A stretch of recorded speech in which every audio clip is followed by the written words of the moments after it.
A High-Pitched Cry for Help by Problematic_Lana on AO3. Chapter 8. Greenie Needs Our Help. For a safe and fun trip, one must be prepared. But, well, this was no trip at all. After all, when you go on a trip, you have a final destination. Izuku didn't know where to go. He heard it everywhere. Not having a home was hard. But going to jail would be worse, right? So Izuku did the only thing he could think of. He started packing. He really wanted to have one heck of a day before leaving the house for good. He filled the only bag he had, a bright yellow one that his mother gave him when she still loved him. It was all muddy, and he did his best to patch it up with glue, but there was still a small hole on the side. He grabbed a family photo, his hero notebooks, his coloring pencils, and all his hero much he could fit in it. Most of it were just clothes anyways, so it would come in handy. Not that he was really thinking of practicality because, well, he's only 6. Leaving the bag near the entrance, he cleaned his face as well as he could with an old rag and went on his way. First, he wanted to visit Nami. Hopefully eat something and help her however he could. And he did. The old woman's eyes almost spilled a tear or two when she saw him again. She was always so kind and motherly, didn't ask any questions, and let him write down anything he had to say, even going as far as to teaching him some new words and showing him some of her favorite card games. He really hoped that he would always be able to visit her. Izuku was way too young to understand, but she tried looking out for him, accidentally spilling sweet tea on his shirt and offering him to wash it up for him, asking him to wash his hands when they got sticky from the cookies, secretly putting band-aids in his pocket for the cuts in his hands and fingers, asking him to let her brush his hair. That was where he pulled the line at. Only his mama brushed his hair, even if she didn't do it anymore. He just wasn't ready to let anyone else touch it. Nor him either, to be real. Nama wanted so badly to ask Izuku for so much more, but was happy enough knowing that he promised to come back for more snacks. His next stop was a food stop, but he decided he wanted to put the fruit and cereal bars Nama gave him in his bag first. They looked so good, but he had eaten already and could only stomach so much anyways. As soon as he stepped a foot into his apartment complex, he could feel in his bones that something was going on. That should have been his clue to leave, but he walked up the stairs to his apartment anyways. Door wide open made him swallow hard. The noises of things being shoved and pushed came from inside the house. Thieves? No, they wouldn't be so obvious. He remembered what happened the last time he found the door opened. He wished he was wrong. He wasn't. The noise came from his parents' room, so, without questioning it, he tried grabbing his bag. The sound of things moving around stopped as soon as he did. Hisashi was there. He looked much older than Izuku could remember. The unclean shave and messy hair made him look 10 years older.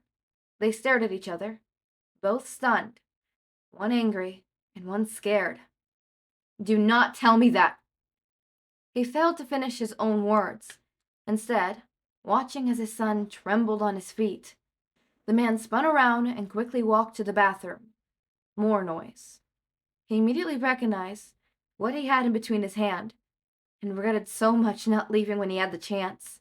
Feeling overpowered was a feeling that he did remember. Hisashi grabbed him by the arm and pulled him hard, almost lifting him in the air. He felt as if he grew a ton too. There was no way of staying calm. It was way stronger than in his dreams, and a lot angrier too. "I'm not risking it again." It was the first time he actually tried to fight him off. He elevated his hand in front of his face, his hand hanging low to avoid showing his face and mouth. But soon, the hand left his arm and got a handful of his hair, forcing him to lift his eyes to his level. "Dirty little rat." It was barely a murmur, but he heard it. The distinctive click of metal was all he could hear before being muzzled. He knew the device was still in the house. That is why he never used the main bathroom. too scared of sharing the same space with it. Izuku started silently crying, deflecting, settling in as he pulled on the leather straps. A metal taste filling his mouth and his cheeks stinging the harder he pulled. He couldn't avoid it. He was desperate, angry at himself. He wanted his father to give back every one of the tears he cried.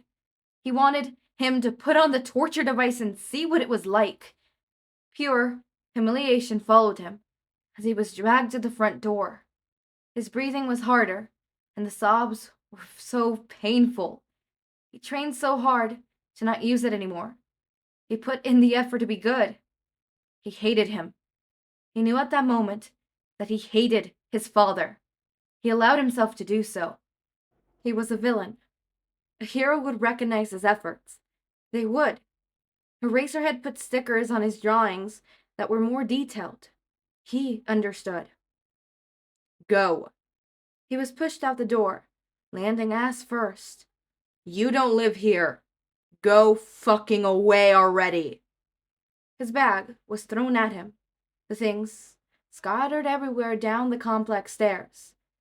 Sobbing and shaking like a leaf, he stood up, only to be kicked down the stairs. The tall man stood tall on top of them, huffing with plastic bags full of things. How can you even still come here after everything? By now, he was yelling, coming down the stairs and not even giving him a second to look. God damn it! No wonder no one wants to rent this rat hole.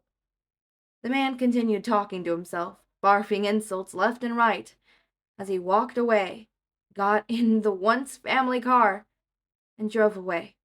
He stayed there, one, because his tummy hurt so bad, and because his crying didn't let him see properly.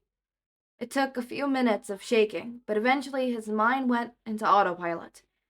His body erased the pain, and he felt himself go numb. It didn't happen often, but when it did, he never clearly remembered the time in between naps. It happened once or twice at school, but teachers dismissed it as not paying attention, and he wouldn't argue. Probably a symptom of his curse, right? Piece by piece, all was methodically retrieved from his backpack once again, step by step. It kind of felt like being asleep or just in a body that wasn't his. He couldn't tell, but he walked straight into the dumpster, probably because that is where he was going to go next, and sat there, not even realizing he was still crying. How long was he there? Aizawa wasn't even supposed to be on call that night. He was called in to cover a shift in a more mellow patrol out in the city. And, well, they called for because he was known to always take on more than he should. It was on his way home that he received a text from Namuyasa. It was short and concise, and it put a sour half-smile on his face. We have enough to start to get him out. On one hand, just the idea that it took him barely a few days to find the evidence of neglect made him angry. On the other hand, he was just happy to be able to take the kid out of that place. It was one of those cases he wanted to see from beginning to end. If possible, he would try to speak with whoever takes him in, whether it was another relative or a foster family. However, there was something that just didn't feel right. Aizawa knew for sure that Nayasa was good at his job, but at the same time, he knew that if the kid could detect him, he would be most definitely aware of the detective's presence. The mental image of the greenette being paranoid about being followed felt like swallowing a rock. He didn't want to think of him being scared outside of his house when he probably didn't feel safe in it. If the case was clear to start, there was no wrong in checking for himself the state of the little one, right? If just to get some peace of mind. On the way there, he could not stop his heart from racing, his gut feeling spiking as he got closer by the second, and there was nothing in there that would reassure him. The place was completely trashed inside out, as if a tornado entered the apartment alone. A number of papers, clothes, and other random things made a path downstairs to the main door. The door was wide open. He could see it from the top of the building next door. Aizawa tried to keep his cool. He could recognize it as a crime scene or a fight scene of some sorts. He sent a quick text to Hisashi with his location, so as to not alert the detective that was most probably off duty by now. He went in, capture weapon in hand, and ready in case of a possible alteration. It was the first, and maybe last time he got to see the place from inside. It was disgusting. Things all over the place, a nauseating smell of rotten food and dirt built up. The ceiling definitely had some fungus and the floor was sticky and splattered with beans? The lights didn't work either. Had he been living in these conditions? It didn't take long to clear the house. There was no one there, and no sign of the kid anywhere. One of the rooms, clearly at some point the kid's. He could avoid taking an extra second when he recognized the kid in the picture. He looked like a normal kid then, but much smaller.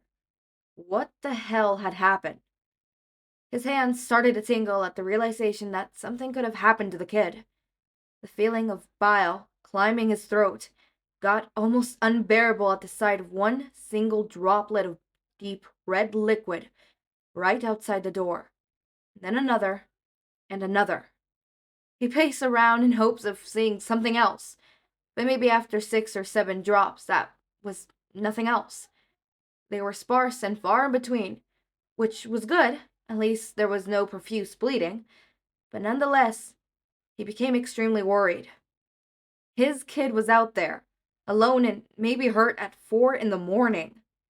The drops indicated a way that was in an open space, having no way to narrow it down.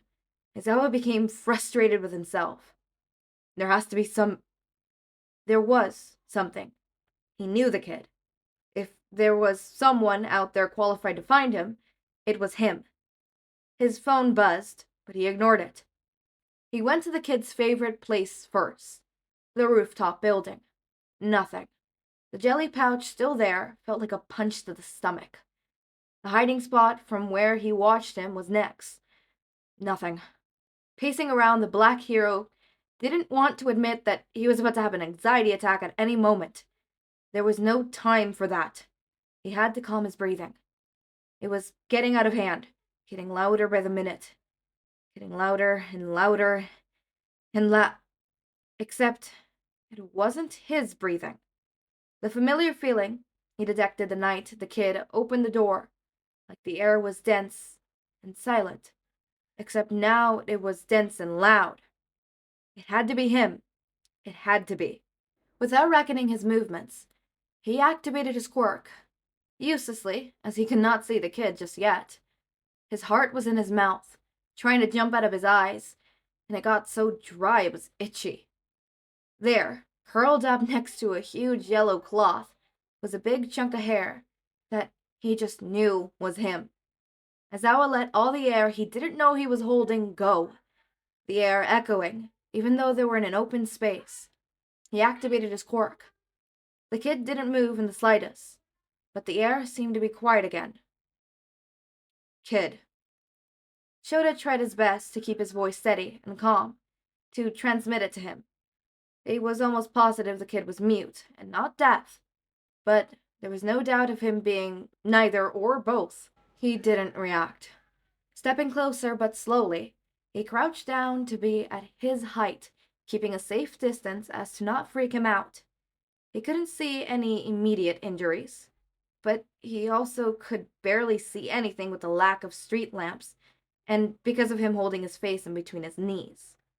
He tapped the floor next to him twice, as he did to get his husband's attention when he was not wearing his hearing aids. Also, nothing. He blinked. The air stayed normal this time. He prayed to some unknown god so that the kid wouldn't be unconscious or worse. Gaining courage and losing some life years, he decided to tap his shoulder, just enough for him to at least lift his head. Nothing.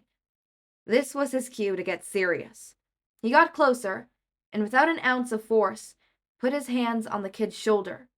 When he failed to react again, he made his way to his face and pulled the kid out to check on him.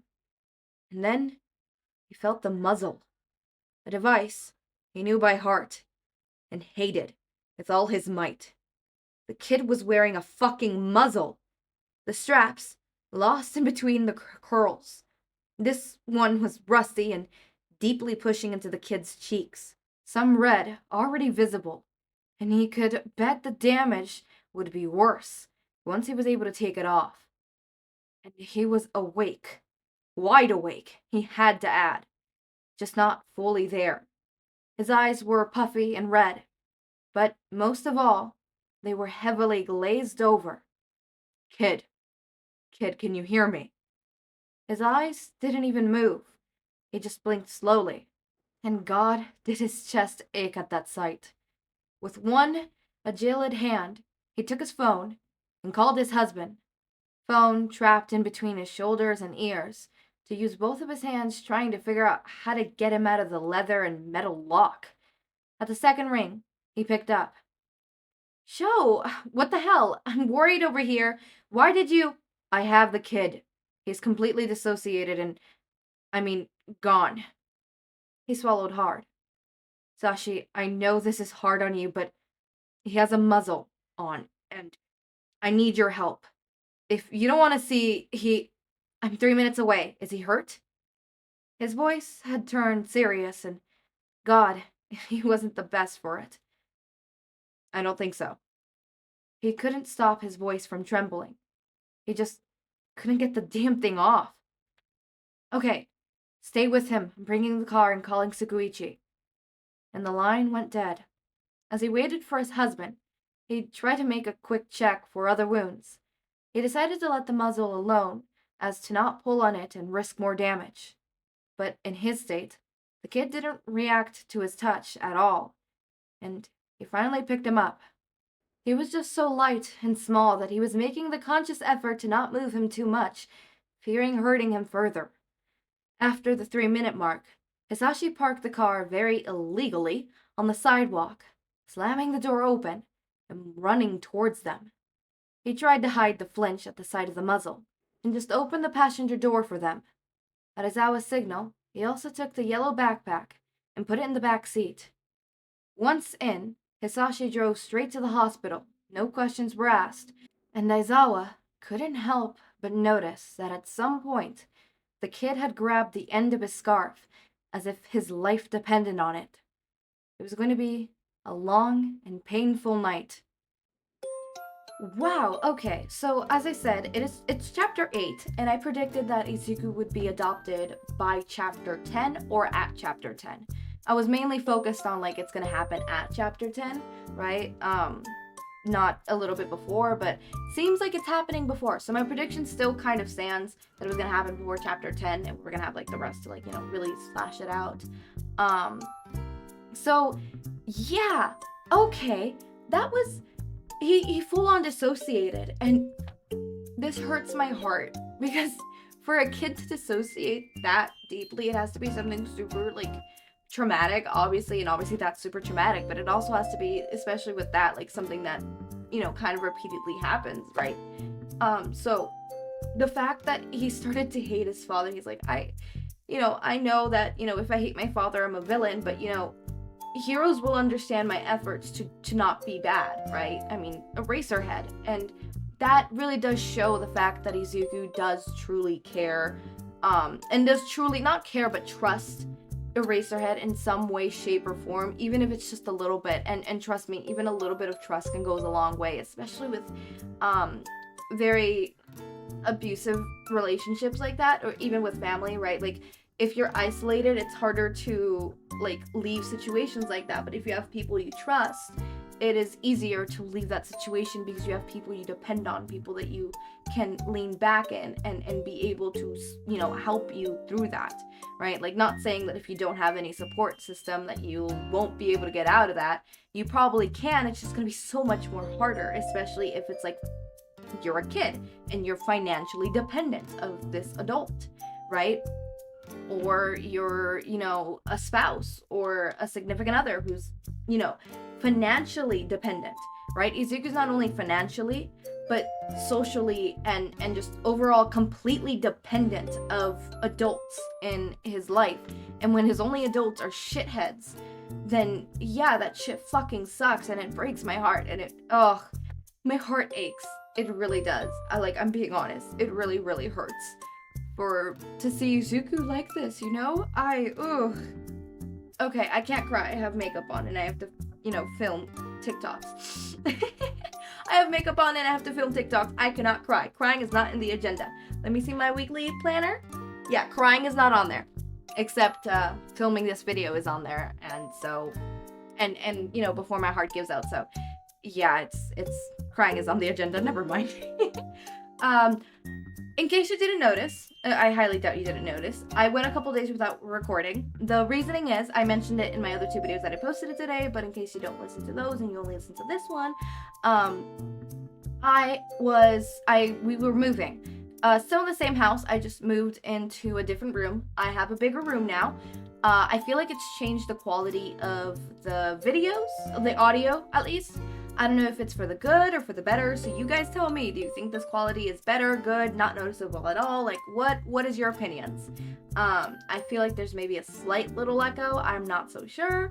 But yeah, so that's why I wasn't, very active and posting, because it did eat up most of my days that I had saved of times that I didn't need to post and stuff. But yeah, unfortunately, it took up most of my time that I had saved up. So I am no longer ahead of schedule. I am just 1 day ahead. And actually, technically, I'm not 1 day ahead. I'm still the same day. I'm 1.5 days ahead, if I'm being honest. But I'm getting there and I'm getting back into schedule. And I'm trying to get more ahead so something like this does not happen again and you guys don't have to go a couple videos without having, a video. But yeah, moved into a different room. Everything's cool. Everything's nice. This also means that I'm going to be able to record a whole lot more throughout all times of the day. Normally I record in certain times, which is in the mornings when the kids are at school.